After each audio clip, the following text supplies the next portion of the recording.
Elif Shafak, Soufi mon amour, chapitre 93, Ella. Konya, 7 septembre 2009. Elle dormait sur une chaise en plastique près de son lit quand elle ouvrit soudain les yeux et écouta un bruit inattendu.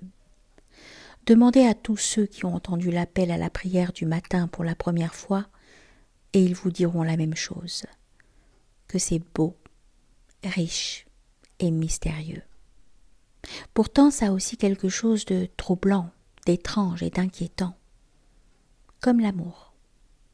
Dans l'immobilité de la nuit, il eut ce son qui réveilla Ella en sursaut. Elle scia plusieurs fois dans le noir jusqu'à trouver un sens à la voix d'homme qui emplissait la chambre par la fenêtre ouverte. Il lui fallut une bonne minute pour se souvenir qu'elle n'était plus dans le Massachusetts.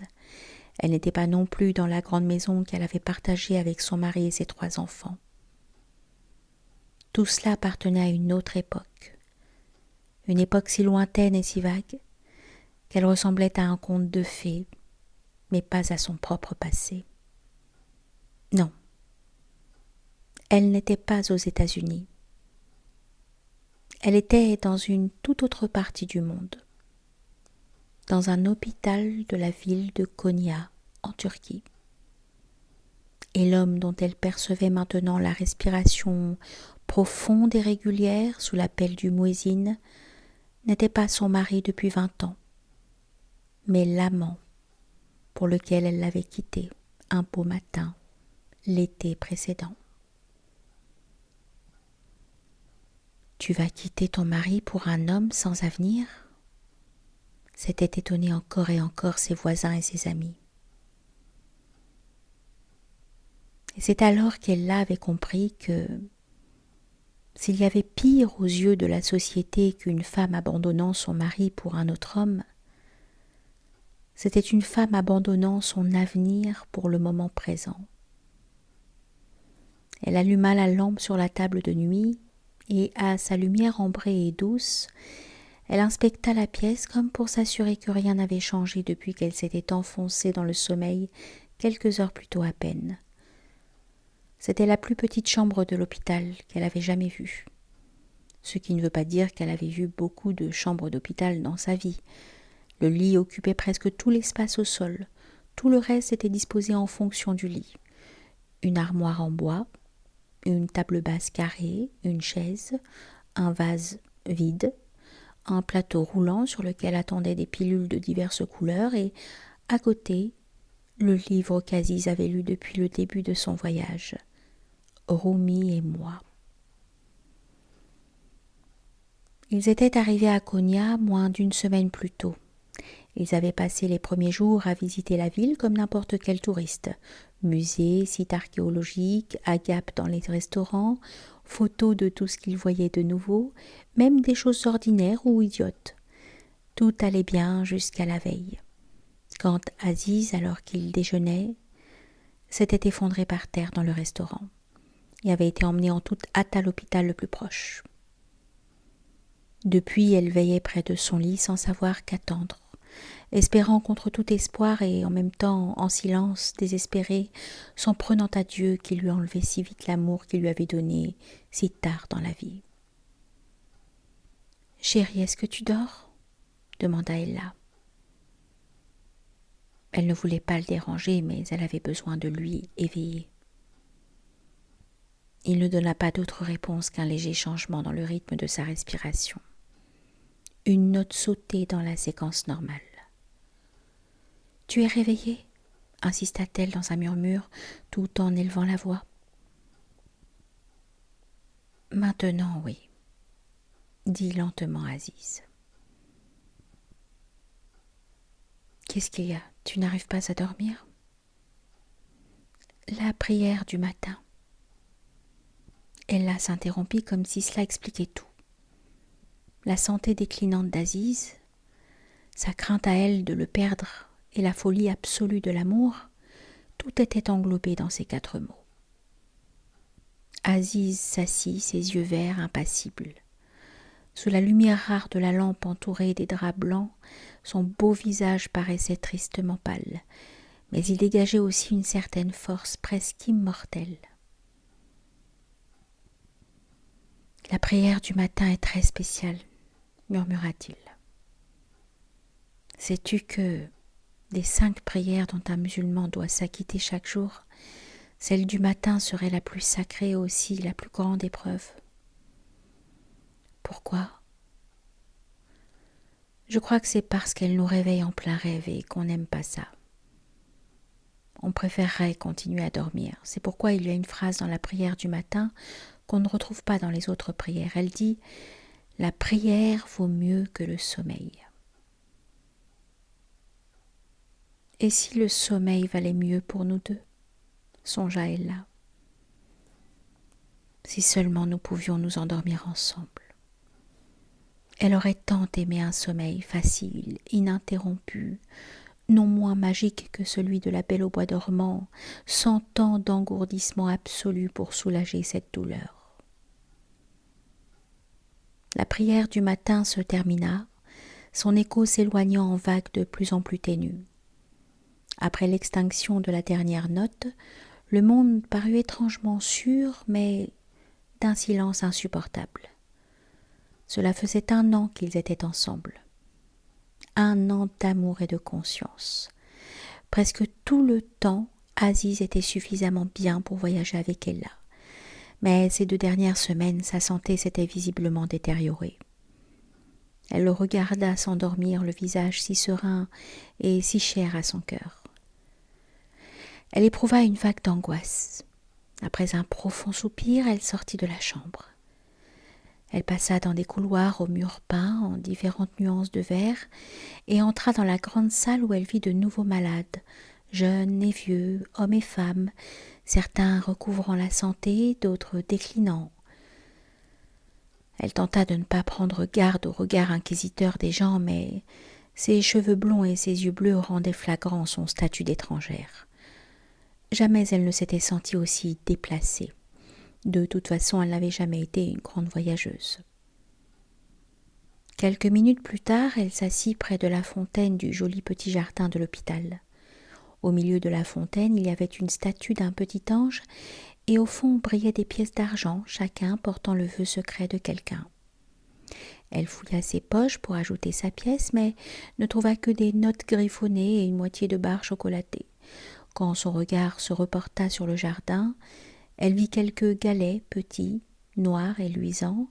Elle en ramassa un et ferma les yeux pour le jeter dans la fontaine, tandis que ses lèvres murmuraient un vœu dont elle savait qu'il ne se réaliserait pas. Le galet frappa l'eau de la fontaine et rebondit, pour s'arrêter sur les genoux de l'ange de pierre. Si Aziz était là, songea Ella, il y verrait un signe.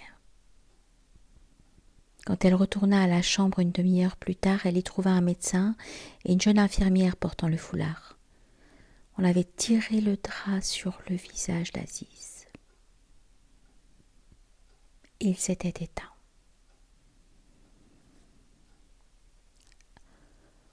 Aziz fut enterré à Konya sur les traces de son bien-aimé Rumi. Ella s'occupa de tous les préparatifs, tenta de penser à chaque petit détail, mais espéra que Dieu l'aidera pour ceux qu'elle ne pouvait assumer. Elle commença par trouver l'endroit où il serait enterré, sous un immense magnolia dans un vieux cimetière musulman. Puis elle trouva des musiciens soufis qui acceptèrent de jouer du ney, et elle envoya des courriels aux amis d'Aziz partout dans le monde pour les inviter aux funérailles. Elle fut ravie qu'un assez grand nombre ait décidé de venir de loin, le Cap, Saint-Pétersbourg, Mourchidabad ou Sao Paulo. Parmi eux, il y avait des photographes comme lui, mais aussi des érudits, des journalistes, des écrivains, des danseurs, des sculpteurs, des hommes d'affaires, des fermiers, des mères de famille et les enfants adoptifs d'Aziz. Ce fut une cérémonie chaleureuse et joyeuse, à laquelle assistèrent des gens de toutes confessions. Ils célébrèrent sa mort, car ils savaient que c'était ce qu'il aurait voulu. Les enfants jouèrent sans qu'on les surveille. Un poète mexicain distribua le pan de muertos et un vieil ami écossais dissémina sur tous des pétales de rose qu'il pleuvait comme des confettis. Témoignage coloré de l'idée qu'il ne fallait pas avoir peur de la mort. Un des habitants de la ville, un vieux musulman bossu qui regardait la scène avec un grand sourire et des yeux perçants, dit que c'étaient les funérailles les plus folles dont Konya avait jamais été témoin, à l'exception de celles de Maulana, des siècles plus tôt. 2 jours après la cérémonie, enfin seule, Ella erra dans la ville, regardant les familles passer autour d'elle, les commerçants dans leurs boutiques, les vendeurs des rues avides de lui vendre quelque chose, n'importe quoi. Les gens regardaient cette Américaine qui marchait parmi eux, les yeux gonflés d'avoir tant pleuré. Elle était une étrangère ici, une étrangère partout ailleurs. De retour à l'hôtel avant de payer la note et de partir pour l'aéroport, Ella retira sa veste et mit un pull mousseux en laine angora couleur pêche. Une couleur trop modeste et trop docile pour une femme qui tente de n'être ni l'un ni l'autre, se dit-elle. Puis elle appela Jeannette, la seule des 3 enfants qui l'avait soutenue dans sa décision de suivre son cœur. Orly et Avi ne parlaient toujours pas à leur mère. « Maman, comment vas-tu » demanda Jeannette d'une voix chaleureuse. Ella se pencha dans l'espace vide et sourit comme si sa fille était juste en face d'elle. Puis elle dit d'une voix presque inaudible : « Aziz est mort. »« Oh maman, je suis tellement désolée. » Elle eut une brève interruption pendant laquelle toutes deux réfléchirent à quoi dire ensuite. C'est Jeannette qui brisa le silence. « Maman, est-ce que tu vas rentrer à la maison maintenant ?» Ella inclina la tête plongée dans ses pensées. Dans la question de sa fille, elle avait entendu une autre question tacite. Allait-elle revenir à Northampton auprès de son mari et interrompre le processus du divorce qui s'était déjà transformé en un fratras de ressentiments et d'accusations réciproques ?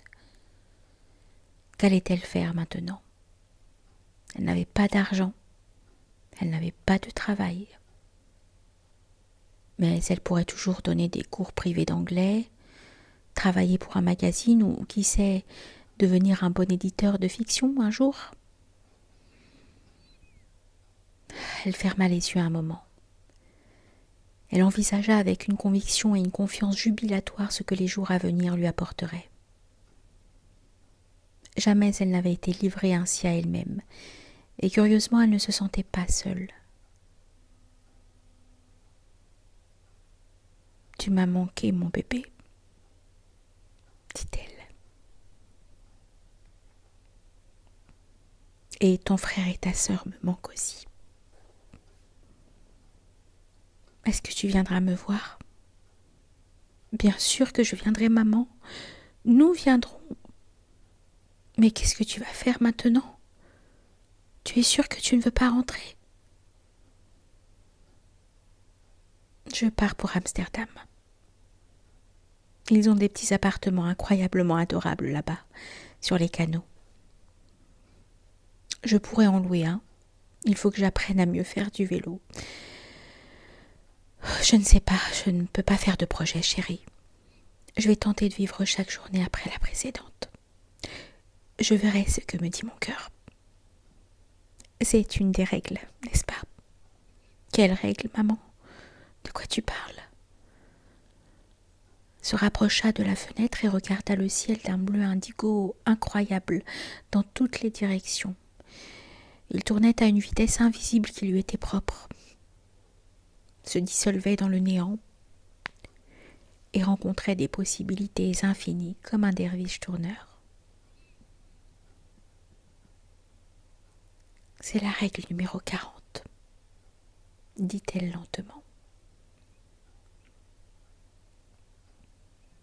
Une vie sans amour ne compte pas. Ne vous demandez pas quel genre d'amour vous devriez rechercher, spirituel ou matériel, divin ou terrestre, oriental ou occidental. Les divisions ne conduisent qu'à plus de divisions. L'amour n'a pas d'étiquette, pas de définition. Il est ce qu'il est, pur et simple. L'amour est l'eau de la vie. Et un être aimé est une lame de feu. L'univers tourne différemment quand le feu aime l'eau.